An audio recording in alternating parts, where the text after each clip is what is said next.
Hi guys, Rob here from Athletic Evolution. I just wanted to follow up that first video where we talked about the impact that strength and conditioning can have on technical skill development. So one of the key things we talked about there was injury prevention and availability to train.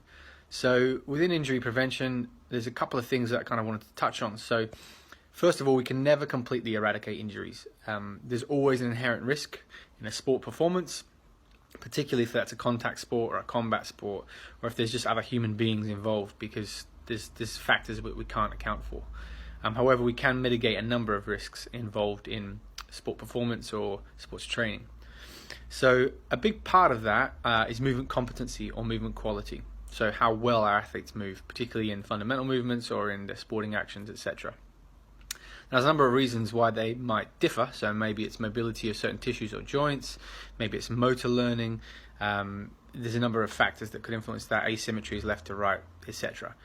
But essentially what we're looking at is differences in quality or competency of movement. So for example, take two athletes. Athlete A jumps and lands pretty well. They attenuate the forces pretty well, distribute them through the body. Their knees aren't caving in, they're in a good stable position, their chest is up, they're absorbing those forces pretty well. Athlete B, when they land, it's a real harsh, solid, hard landing. Their knees are collapsing in, their back's rounding out. That second athlete, it is a much higher risk of injury in that action, just because their biomechanics is poor, their movement quality is poor. So the first thing is really improving the movement competency of our athletes.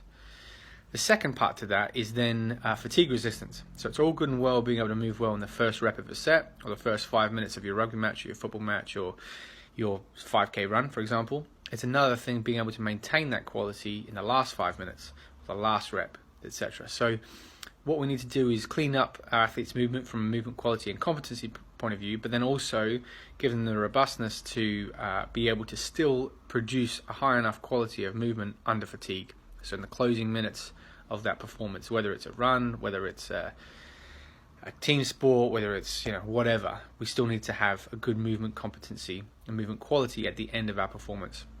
So those for me are the two kind of key factors. First of all, movement quality and movement competency. Second of all, fatigue resistance. So being able to buffer the decline in movement quality across our performance. So I hope that helps. I will see you soon.